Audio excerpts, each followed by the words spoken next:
Es importante en todos los medios donde uno desarrolla su labor encontrarse, lo digo hace muchísimos años, con gente que nos pueda dejar algo.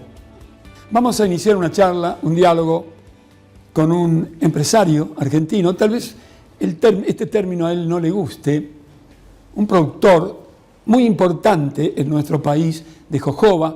Vamos a dar una información formativa sobre esto que producimos y que se vende al mundo, pero fundamentalmente vamos a conocer y charlar y dialogar con un tipo, como me gusta decir a mí, culto.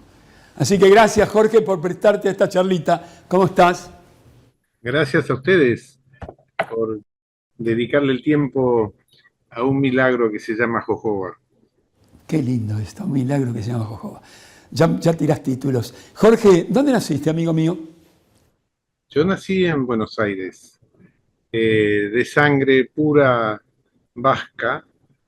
Mi madre de Pamplona, papá de la región de Ushué, Mira vos. y por 1000 generaciones vascos, Mi- todo el árbol vasco con vasco con vasco. Soy la primera generación que cruza la sangre. Mira O sea, vos. mis hijos son 50% vascos. ¿Tus padres viven? No, ¿Cómo se llaman tus padres? Ambrosio, papá, y María Esther, mamá. Bueno, ¿qué fueron en tu vida Sí. Ambrosio y María Esther, Jorge? Papá fue un ejemplo. Le decíamos la esfinge, Ah, mirá vos. porque hablaba muy poco y yo siempre fui muy charlatán. Y en una reunión, en un debate en la mesa, después que paré para respirar, papá abrió la boca y dijo, el hombre cuanto más sabe, más calla. Y me cerró la boca. No me lo olvido nunca. Y mamá era una leona. Mamá era una fiera, una leona. ¿Tenés hermanos? Somos 5 en total. 3 varones y 2 mujeres. Mira vos. La mayor es mujer, ahora se retiró, una enorme pediatra que siempre hizo medicina social en el Hospital de Niños, el Gutiérrez, el Garrahan. Ah, Y mirá. la otra Beatriz, una genia de la computación científica, participó con la Secretaría de Energía en la privatización de todo el sistema eléctrico y después participó internacionalmente en la privatización de sistemas eléctricos en otros países. ¿Esas mujeres eran mayores que vos, tus hermanas? ¿Viniste vos después? Yo soy el menor y la oveja negra en la familia. Ante vara tan alta de mis padres y mis hermanos, yo salí el rebelde y un poco el estrambótico. ¿Cómo era ese pibito, Jorgito, a los 8, 9, 10 años? ¿Cómo eras?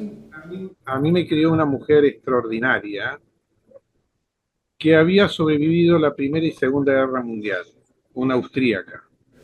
¿Tu abuela? No, fue una especie de nodriza, fue una especie no era institutriz, pero era la mujer que nos cuidaba y nos vio nacer a todos. Y ella conmigo me tuvo una atención muy especial, así que ella me marcó mucho en toda mi infancia hasta la adolescencia. ¿Cómo se llamaba? Magdalena Nagovitz. Magdalena. Magdalena Nagovitz, austríaca de Francia, vio la caída del Imperio Austrohúngaro ¡Oh! con la Primera Guerra Mundial. Fue una cosa muy, muy increíble porque en esa época veíamos series por televisión de la Guerra Mundial que estaban hechas en Hollywood. Y ella se ponía a llorar y decía que así no fue, así no fue. Y me contaba cómo había sido y me decía, no, así no fue, así no fue. Perdió toda la familia, tíos, padres, hermanos, toda la familia la perdió salvo una hermana entre las dos guerras y me contaba cómo salían de noche a cazar ratas para poder comer. Qué escuela que te ha brindado la vida a través de esta mujer. A ese, Impresionante, no impresionante. dime, insisto en esta pregunta. ¿Cómo era ese pibito?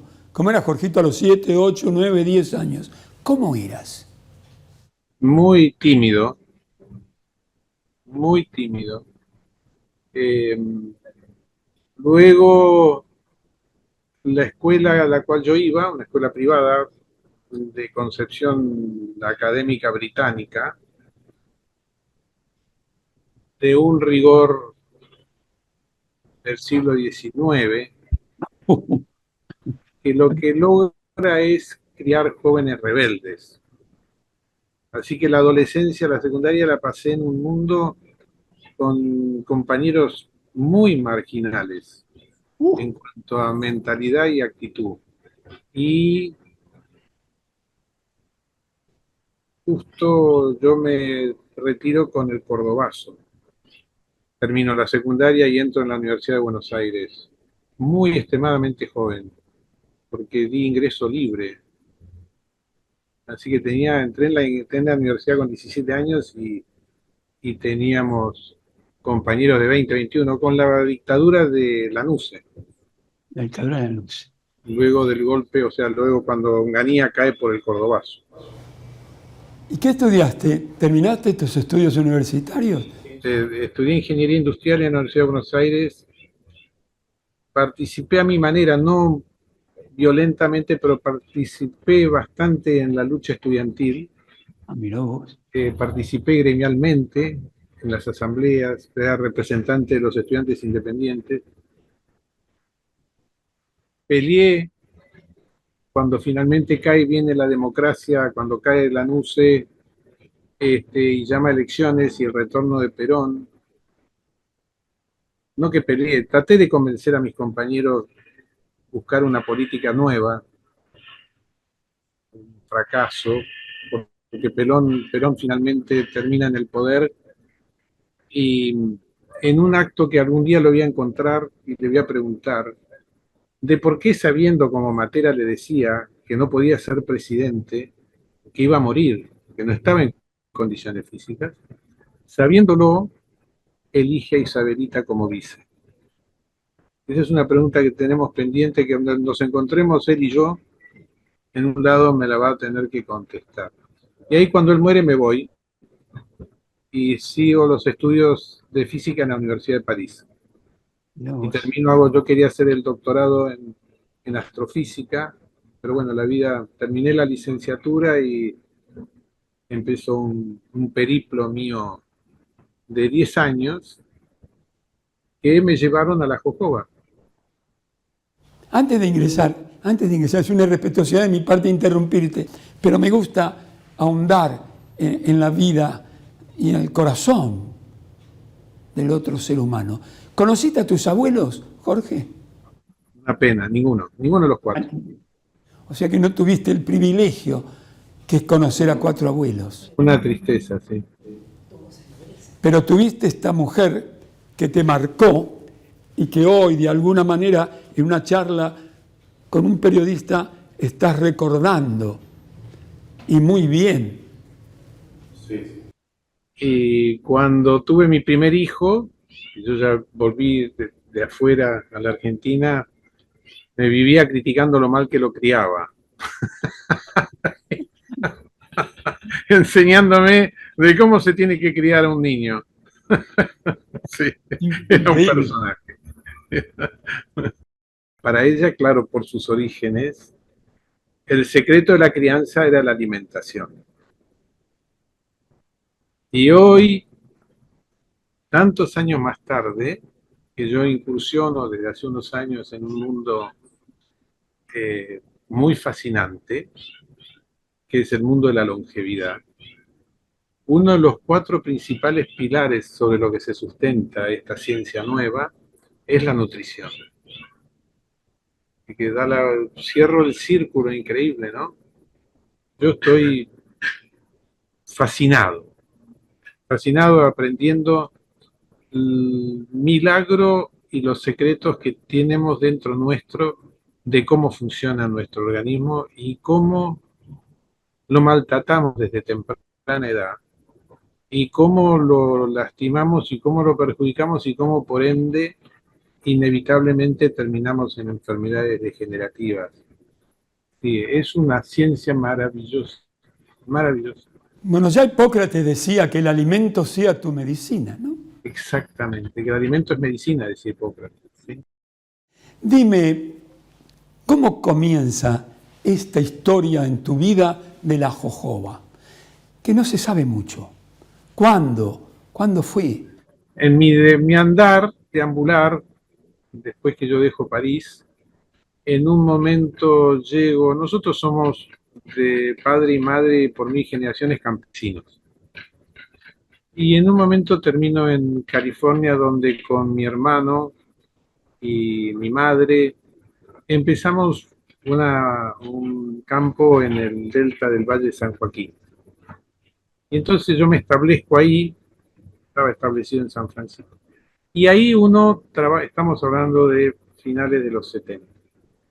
Y ahí uno, no tan finales, y ahí uno trabaja mucho con las universidades. Las universidades desarrollan en Estados Unidos investigación aplicada, de acuerdo a las necesidades de los trabajadores, los emprendedores, las empresas. Y tengo la fortuna increíble de conocer en la Universidad de California, en Riverside, al doctor Demetrius Germanos. Veníamos de la famosa crisis del embargo petrolero, del 73 y 76, por las guerras de los 6 días de Israel contra los países árabes, etcétera, y los árabes le habían hecho un embargo a Estados Unidos, no le entregaban petróleo. Entonces había un movimiento muy grande de la búsqueda. Ahí es cuando nacen las energías renovables. Ahí es cuando nacen los movimientos ecologistas. Y entonces, en la búsqueda, porque es verdad que todas estas fuentes de energía renovables no dan derivados. El petróleo, en cambio, crea una industria que es la industria petroquímica, que es enorme en el abastecimiento de cosas que necesita el hombre a través de los derivados. Entonces sale una segunda ola de investigación en la búsqueda de cómo obtener y reemplazar los derivados del petróleo sin petróleo. Y Germanos descubre entonces esta planta en el desierto de Sonora. El desierto de Sonora se toma el noroeste de México y sudoeste americano, que la usaban los indios, hay nativos de ese desierto. Y lo empieza a investigar y descubre que esta planta singular, lo que se cuando la ve que como que le aprensaban, le sacaban el aceite, entonces él empieza a investigar y descubre que no es un aceite. Y es la única cera líquida vegetal. O sea, en el mundo vegetal no existe otra cera líquida. Las ceras son muy diferentes de los aceites. Y entonces fue un descubrimiento increíble porque en simbiosis con los movimientos ecologistas de ese mismo momento maravilloso, la década de los 60 y 70, el primer animal que se sale a rescatar es la ballena. Y viene a dar que la estructura molecular de la cera líquida de jojoba tiene enormes similitudes con la estructura de la cera líquida del esperma de ballena. Y ahí surge el descubrimiento de la jojoba y la jojoba empieza a traer. Yo me acuerdo que nosotros imprimíamos un sticker para los autos y lo íbamos pegando en los autos y decía: salve una ballena, consuma jojoba. Y un día Germanos me dice: mire, usted debería de volver a su país, porque en su país, exactamente en la misma latitud que el desierto de Sonora, pero latitud sur, hay un desierto, y usted debería llevar la jojoba a ese desierto.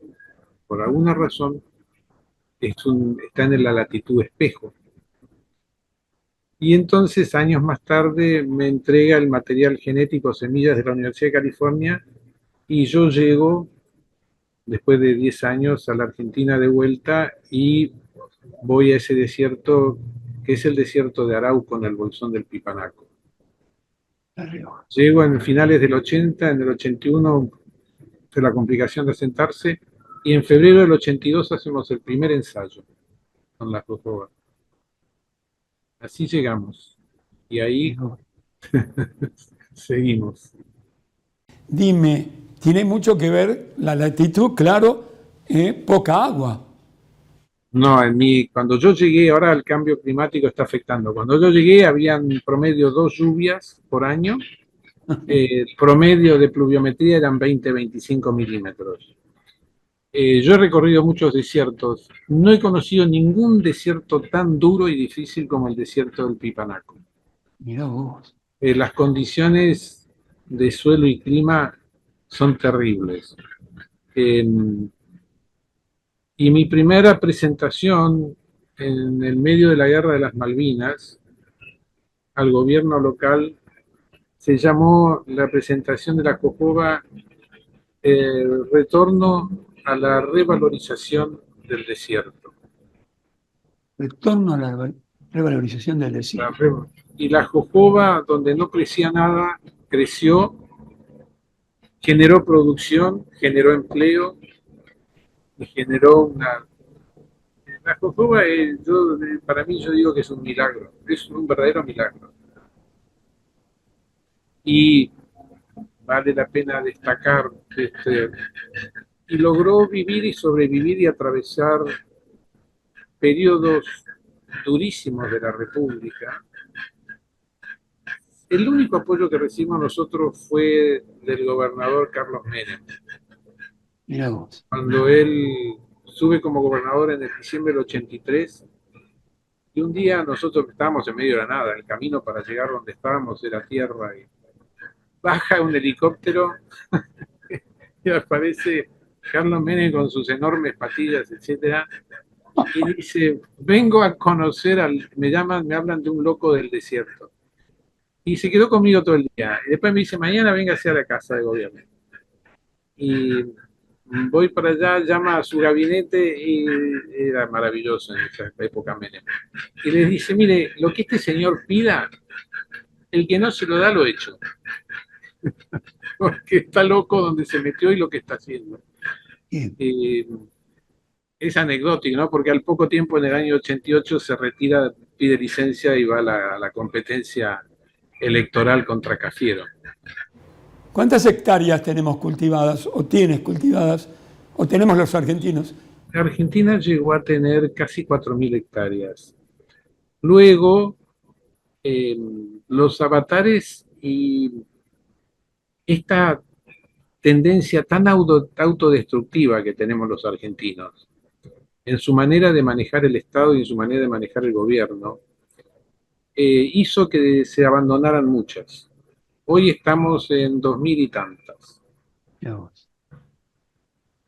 En situación, creo yo, que como todas las economías regionales, muy peor la economía que es un desierto y que tanto depende, yo siempre digo que el agua es vida.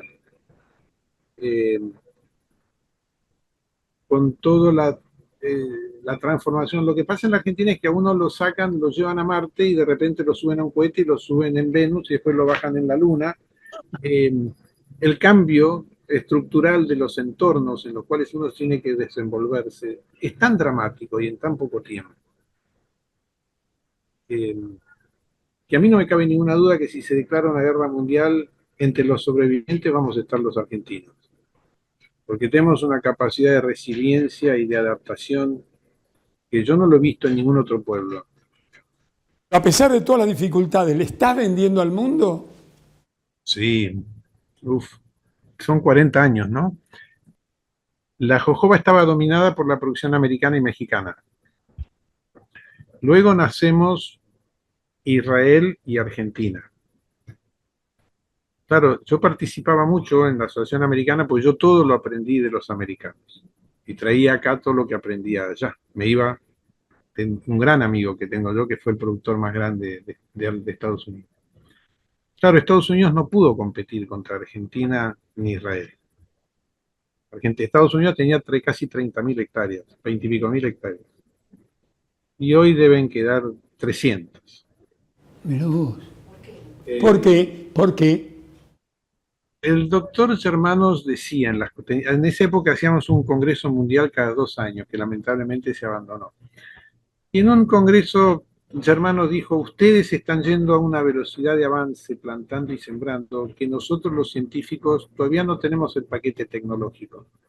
La jojoba es la planta que salió de estado salvaje a estado domesticado comercial más rápido de toda la historia de la relación del hombre con los cultivos. Nunca hubo un cultivo que pasó de estado salvaje a estado comercial con la velocidad que pasó la jojoba. Entonces no tenían el paquete tecnológico de cómo se debe manejar. Pero vos. Entonces hubieron miles de hectáreas más localizadas, hubieron un montón. La escuela de aprendizaje de los jojoberos americanos fue para nosotros una enseñanza enorme y para ellos la quiebra. Entonces, aprendiendo de eso, logré nuclear a 4 o 5 colegas, ahí ya de que ya la jojoba había empezado a traer gente, ya habían justamente muchas plantaciones, y entre 5 armamos una empresa que se llamó Ecooil Argentina, y salimos al mundo a vender, salí al mundo a vender, empezamos en 1997. En el año 2004 éramos número 1 en el mundo. En el mundo. En el mundo. Era la empresa número 1 y yo, que me hacía 15 viajes, 16 viajes por año para vender, yo me iba vendía y vendía y vendía. No había un país que consumía jojoba que no estuviéramos presentes. Atravesamos la crisis del 2001-2002 y en el gran éxito que tuvo Ecooil empezaron bastante tradicional nuestro. Dentro del éxito entraron las desavenencias entre los socios. Y Ecooil terminó, como empresa no existe más, y enorme parte del mercado de Ecooil hoy lo tienen Israel. Perú creció enormemente como proveedor de Perú. El desierto de Ica en Perú es un paraíso comparado con nuestro desierto. El desierto del Negev en Israel es un paraíso comparado con nuestro desierto. Así que ahí vino toda esa decadencia de pérdida de superficie. Yo me retiré de Ecooil y tuve la suerte, o sea, yo ya me había convertido a la agricultura orgánica y por una serie de conjunciones me encontré con la agricultura biodinámica. Y mi ya frustración y enojo con la agricultura orgánica internacional, que es un gran fiasco y un paquete de hipocresía y falsedad, se me renovó, la biodinámica me renovó todo el espíritu. Jorge, vuelvo a interrumpirte. ¿A qué países le vendemos jojoba? La Argentina le vende, la plantación más grande de toda la Argentina fue comprada por un fondo de inversión americano, Vantage. Vantage vende en todo el mundo.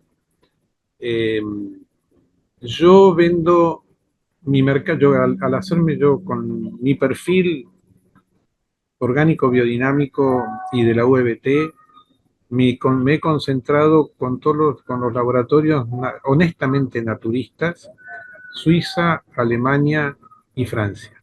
Yo soy diminuto, soy muy Pero sos vendedor, Jorge. Yo entiendo la venta como el medio de comunicación por excelencia que le da al otro lo que el otro necesita en lo posible, como lo vas a la búsqueda vos, de la mejor calidad.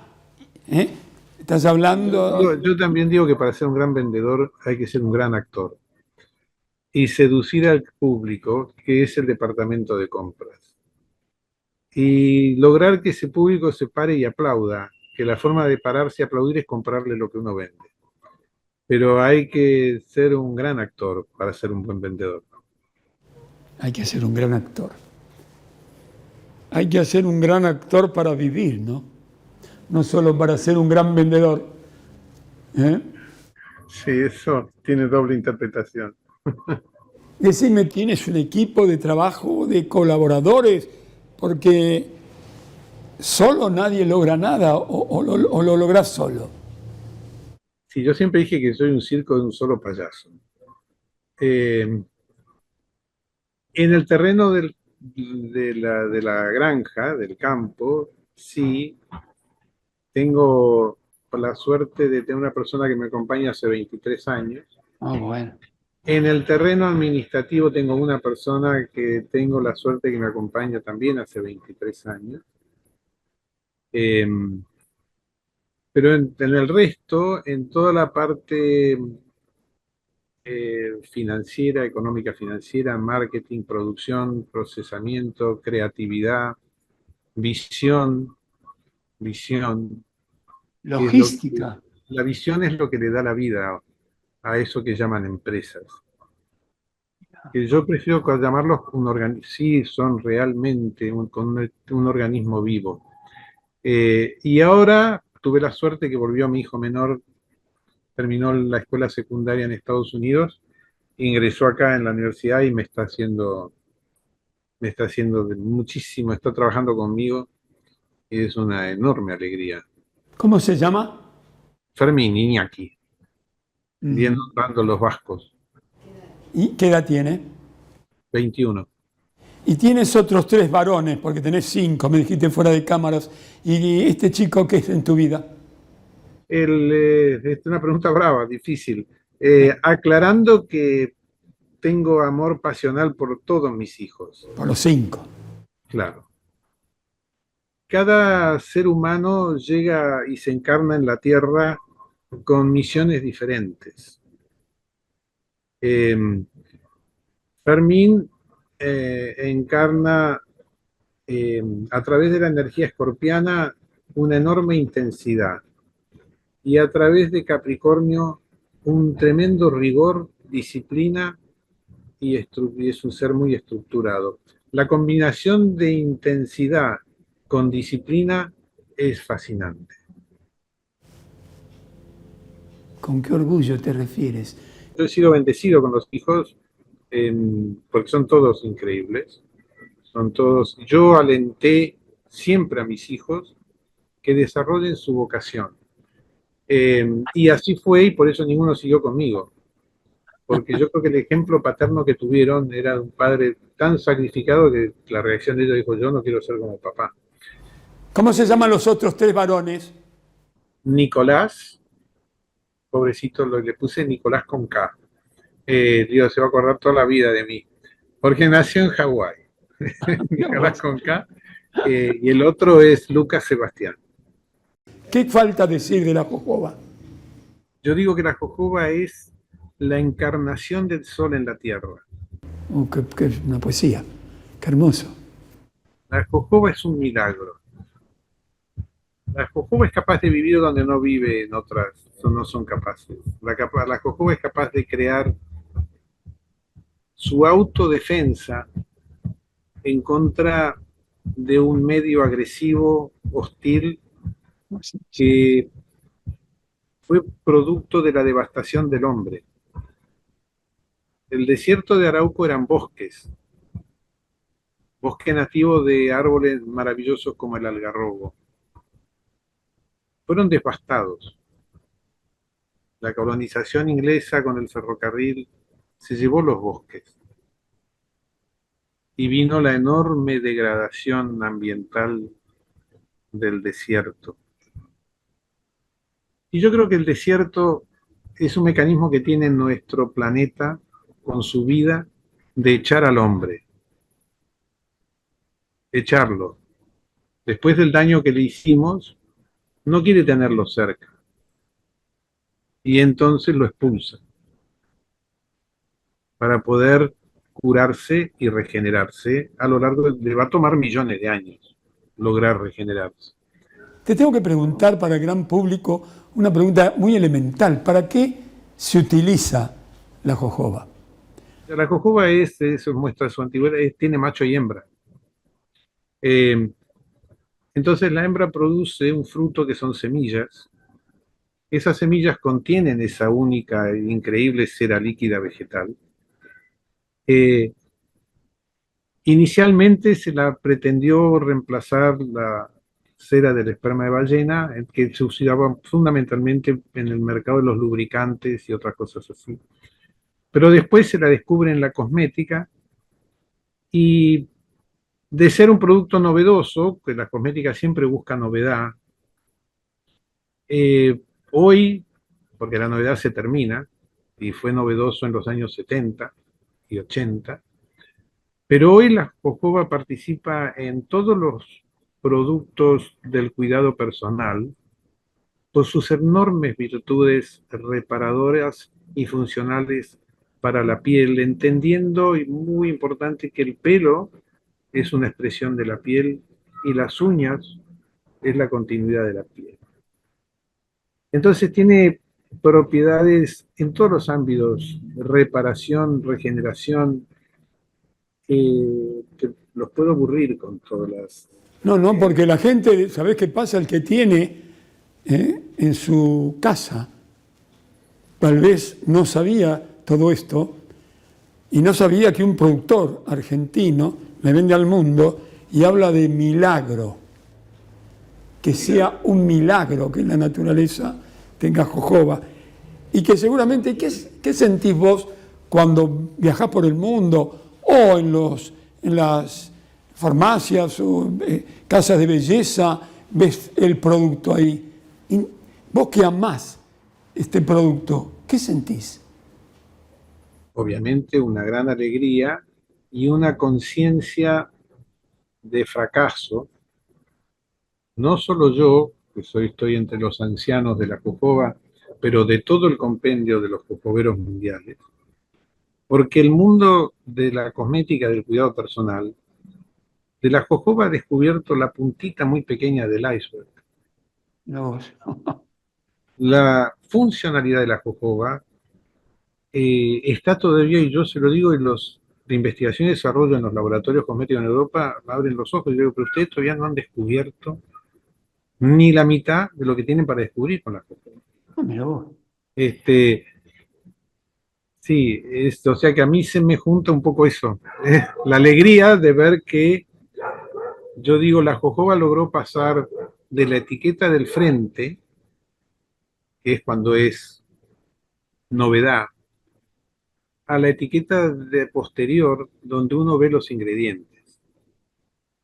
Y entonces yo veo que se está usando en su funcionalidad, en la formulación, porque antes estaba en la etiqueta frontal, crema reparadora con jojoba, pero cuando uno miraba la etiqueta de atrás, que se tiene que detallar cuantitativamente, la jojoba no estaba al principio, estaba último, capaz que no tenía ni el 1%. Mira vos. Ver esa evolución en el descubrimiento de los investigadores y los formuladores es una enorme alegría, pero todavía falta Yo, tanto. La cosmética tiene que ser una ciencia que cuida del órgano más grande del ser humano, que es la piel. La gente no tiene conciencia de que la piel es un órgano vivimos de la piel.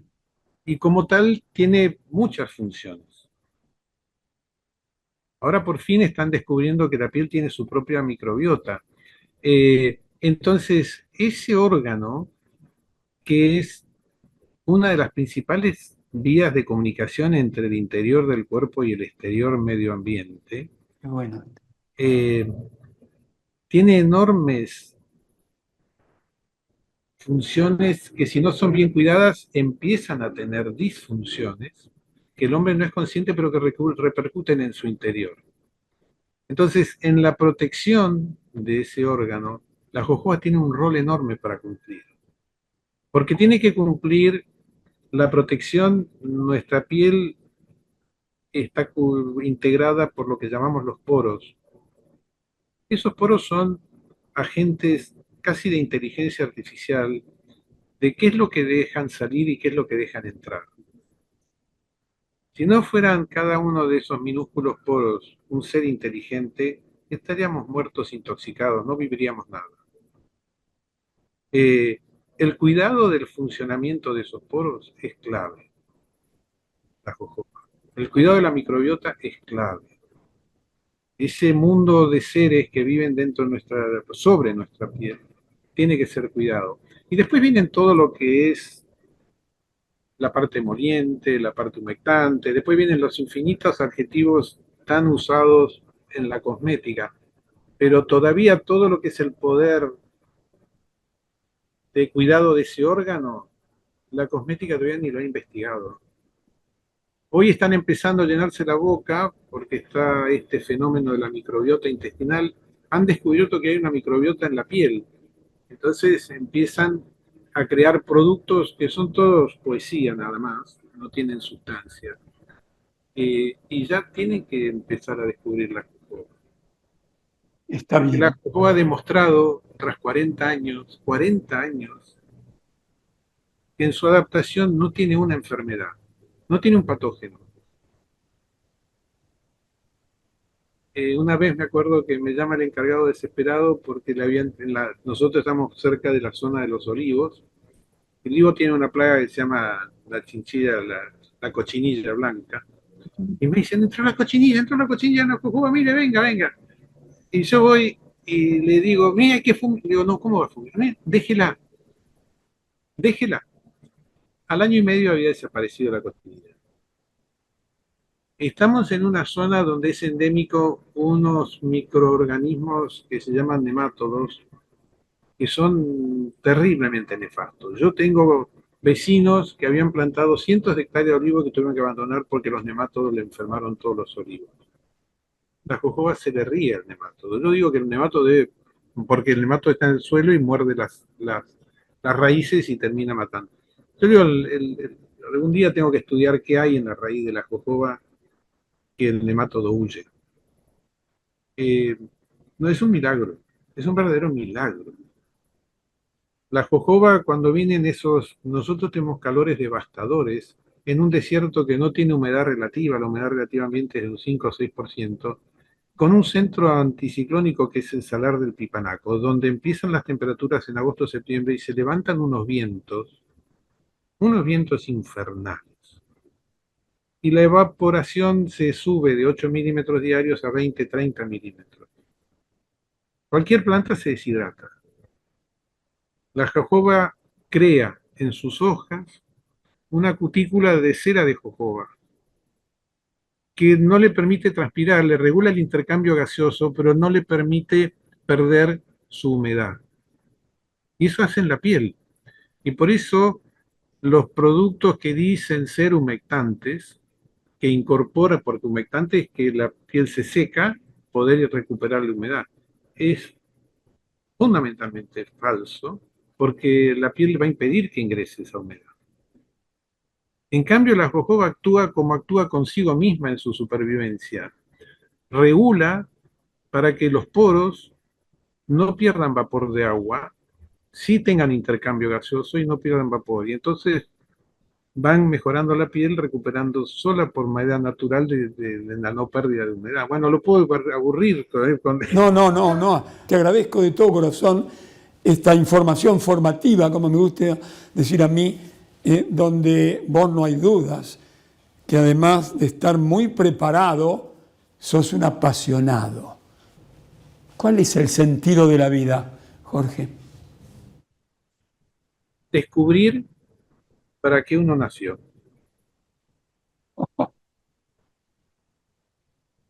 ¿Por qué uno está acá?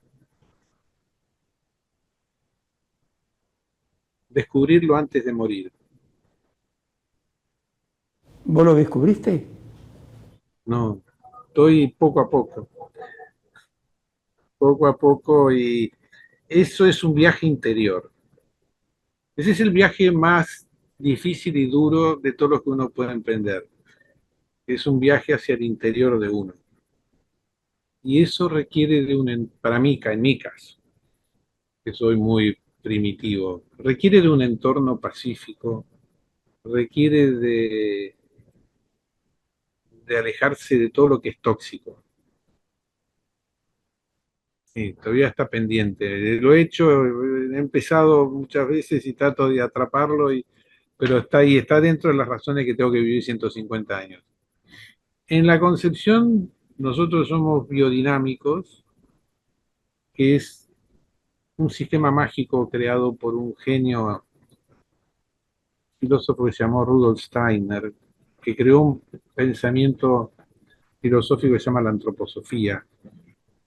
Fue contemporáneo al Imperio Austrohúngaro y vivió también la Primera Guerra Mundial. Y creó un lugar, cuando se va a refugiar en Suiza, que se llama el Goetheanum, que es hoy un polo de expansión de conocimiento muy grande. Entonces, Steiner nos enseña en esa... Es un hombre que nunca había agarrado una pala en su vida y finalmente alguien le insistió que viniera a un lugar de uno de sus seguidores. Le dice, mire, es que los campesinos me están diciendo que la leche no es igual, es que las papas no tienen el mismo sabor, es que los cultivos ya no son como eran. Estamos hablando de 1925. Finalmente él accede a ir ahí a ese castillo y el hombre del castillo, que era un seguidor de él, trae a todos los campesinos. Y se pasaron juntos una semana. Y por primera vez él habla de la agricultura en las famosas conferencias de Kuberwitz. Y es un compendio de una sabiduría tan profunda. Y nunca más habló de agricultura, se fue después de esa semana. Pero el ciclo de las enseñanzas, uno puede estar en una vida descubriendo tantas cosas. Pero una de las enseñanzas fundamentales que él dice es que el hombre tiene que crear, cuando es agricultor, un organismo vivo. Porque la tierra está viva. Porque el cosmos está vivo. Y entre el cosmos y la tierra está la vida de las plantas, los animales, y el hombre tiene que ser ese alquimista capaz de tomar esas herramientas, la energía que nos llega del cosmos, sin la cual no habría vida, la energía y la vida que crea la Tierra, y ese fenómeno alquimista que da luz a las plantas, los animales y al hombre. Esa concepción es tan maravillosa que entonces en eso estamos desde el 2005, cuando por suerte la vengo a encontrar a la biodinámica y me hizo que yo no abandonara todo. Y es un continuo, es una evolución en continuo, donde uno trabajamos mucho con la gente, que hoy en día es dramático el tema de la gente, porque casi todos son jóvenes y el producto cultural y moral, pobres, son un producto de lo que pasó en este país los últimos 30 años. Y tienen una carencia tan grande. Entonces, hacemos talleres, yo trato de hacer talleres junto con los principales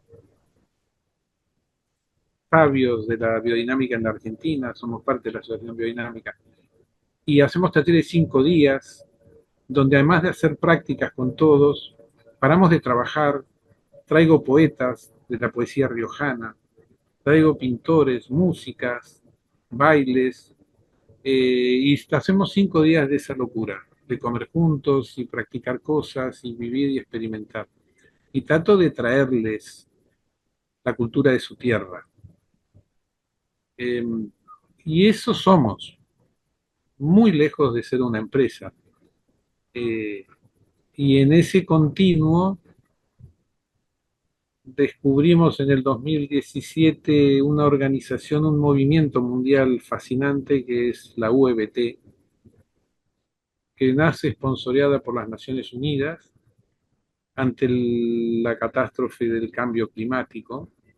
La misión de la UEBT es lograr ser un movimiento que toma a esto que llamamos empresas y logra que la empresa tenga una conciencia ética y social. Y tenemos una suerte de que cuando juntamos el espíritu antroposófico de la biodinámica con la intención y el propósito de la UET para salvar el planeta, uno puede afrontar el día a día con magia, que es un ingrediente fundamental para poder digerir los tragos amargos. Bueno, el factor humano, ¿cómo te marcó estos 100 años de este personaje al que has hecho referencia. Por ahora te saludo con el corazón y con la mente, espero encontrarte en algún momento para escucharte.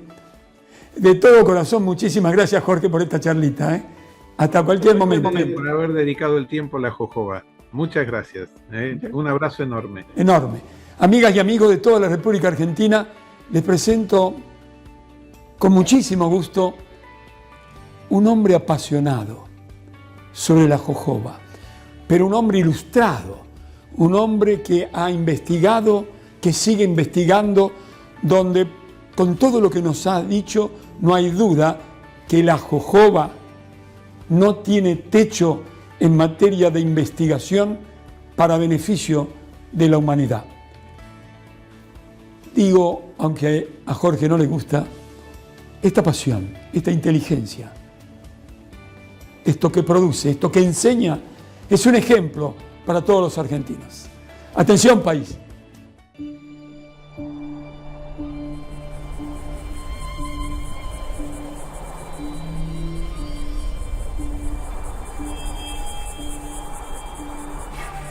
Well, we live in the desert, which we call the Pipanaco Desert. I got here and it was quite a panic, quite a fear. There was no previous experience of jojoba in this desert. So I said, well, I'm going to try it anyway. And the product of that adventure is what I call the miracle of jojoba. Today, jojoba has proven itself after 40 years that it can really thrive, create work, create life for people, create life for biodiversity. So we really are in love with this tree.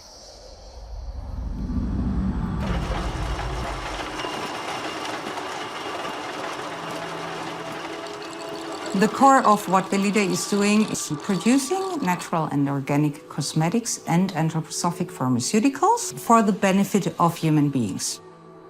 Jorge is really one of our strategic long-term partners. Jorge is very convinced in the same way as Velida is, taking care of the people, taking care of biodiversity, of the cultivation area in the desert, of the precious quality that the jojoba seeds have. I think it's key to have a healthy planet in order to survive, in order to have a future. What makes Velida really special is the quality of the ingredients we use, the sustainability we have in our supply chain, and full traceability. All the ingredients we're using in our cosmetic products, we know exactly where they're coming from. So the consumer can be sure we take care of the people that are involved, like from the field through processing, and that we take care as well for the environment.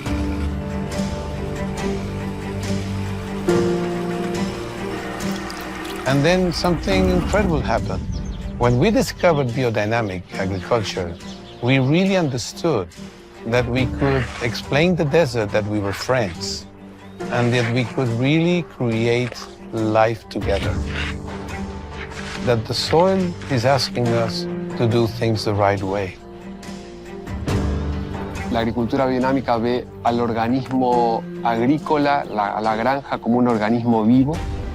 Este organismo vivo está en un determinado contexto que tiene que ver no solo con el ambiente circundante, sino en un contexto cósmico también, donde las influencias de la Luna y de los planetas tienen una importancia en el cultivo. Y otro aspecto son los preparados que utilizamos, que están relacionados con las fuerzas que viven más en la Tierra y estas fuerzas que viven más en lo cósmico.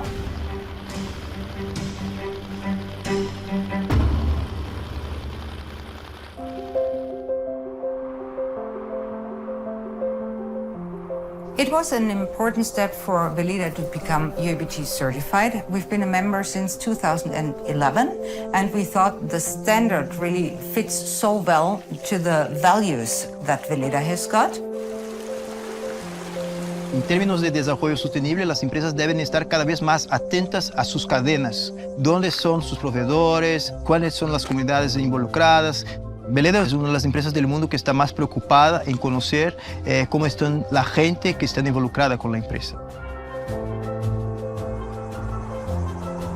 People, of course, should be aware of the supply chain because it's the only way to really make sure this oil is coming from that field and these people are involved and have the right for a contract, the right for employment, a fair income, and what else is behind it. Other farms, people are just an asset that must produce, must work. The spirit in this farm is completely different. Nothing we have done would have been done if it was not for the people. Talamoyuno te da la oportunidad, digamos, de participar. Y es muy lindo que vos tengas una idea y que tu jefe te diga, bárbaro, la hagamos. Cuando vos haces cosas que a vos te gustan, ya sea estar con un amigo o estar en un trabajo que te guste, y tenés que ser feliz.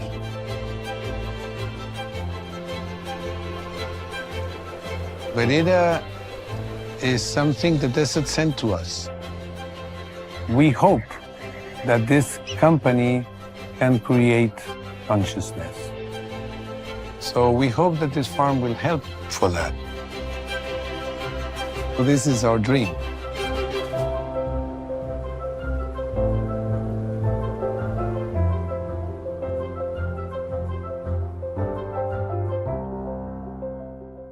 Buenas noches, audiencia. Mi nombre es Pablo Buslaimán. Soy el titular anfitrión de la Posada de los Almendros, aquí en el pueblo de San Pedro, al norte de la provincia de La Rioja, orillando el desierto del Bolsón de Pipanaco, que también se lo conoce desde la historia como el Valle de Palsipas. Este emprendimiento nació por la necesidad sentida que había en la zona de contar con una casa típica de esta zona que se abriera para satisfacer la curiosidad, la necesidad de la gente que visitaba el lugar. Permanentemente sentíamos esa necesidad de generar el espacio para que alguien llegue a tomar un mate cocido con un pan casero. Y así fue creciendo hasta que hoy nos transformamos en una posada que está totalmente equipada, pensada y diseñada para la mejor atención posible a quienes quieren venir a vivir esta experiencia de agroturismo. En realidad, a Jorge Arizu lo conozco desde que empezaron los años 80 y yo sabía que él estaba en el Bañado, que queda a 20 kilómetros de la posada. En alguna oportunidad ya de la historia de nuestra apertura como un establecimiento que brinda servicios turísticos, Jorge llegó atraído por los comentarios. Y ahí sí comenzó a nacer entre nosotros una amistad de las que pasamos a ser familia. Pero yo le presto apoyo administrativo para el funcionamiento de la finca. Es muy grande todo. Es muy disperso, muy extenso. Entonces yo estoy siempre en una situación de proactividad, tratando de apoyar a aquellos aspectos que necesitan tomar decisiones, avanzar sobre controles, generando también soluciones a los problemas que todos los días la realidad nos presenta. Lo admirable que pongo de mi parte en la persona de Jorge es este hecho. El desierto del Bolsón de Pipanaco es un espacio geográfico inmenso que se ha desarrollado de una manera muy intensiva bajo las leyes de diferimiento impositivo. Espacio que ha sido colonizado por los capitales nacionales con maravillosos establecimientos agropecuarios. El devenir de la historia política y económica ha hecho que a veces los números no empiecen a ser tan benévolos como lo eran en otras oportunidades. Y estas empresas se retiraron y hoy deprime el alma ver esas fincas abandonadas, secas. Y acá viene lo importante de Jorge Arizu. Ese hombre se sostuvo en su convicción de responsabilidad moral de conservar las fincas, de conservar las plantas, de conservar la fuente de empleo y ese mercado que supo conquistar con la excelencia de su producto. Aquí nosotros advertimos que él ha pasado de ser un empresario a ser un emprendedor que la lucha, que la transpira, que la sufre en el día a día, pero su empresa sigue adelante a pesar de que los números no son los mejores. A mí, Jorge Arizu me ha generado la oportunidad de otorgarme otro ámbito de pertenencia a mi existencia. Yo hincho el pecho, levanto la piel y lo digo con mucho orgullo, pertenezco al grupo de Talamuyunta. Si a mí me preguntan dónde trabaja, yo antes que decir tengo la posada en San Pedro, digo soy miembro del grupo de Talamuyunta. En San Pedro, La Rioja, una casa centenaria guarda el susurro del tiempo. Los Almendros, una posada familiar, un emprendimiento agroturístico con profundas raíces riojanas. Restaurada con respeto, respira historia en cada rincón. Frutales, parrales orgánicos y vegetación viva la rodean, como un oasis donde florecen la calma y el sabor que la circundan. Tierra de anécdotas, secretos y bienvenida eterna. Posada Los Almendros, tu casa en la costa riojana. Raíces del Buen Comer, cocina española evolutiva. Un organismo vivo que cambia con las estaciones del año, creando experiencias. En Punta del Este, sabores que transforman y shows en vivo que despiertan los sentidos. Raíces del Buen Comer, donde la cocina cobra vida. Con raíces profundas en nuestra tierra, en Energía Riojana Sociedad Anónima, impulsamos el crecimiento de La Rioja. Generamos empleo, fortalecemos la economía y construimos un futuro sustentable. Trabajamos por una provincia más inclusiva, moderna y eficiente, con energía limpia que transforma realidades. Energía Riojana Sociedad Anónima, eficiencia energética y desarrollo ambiental sostenible.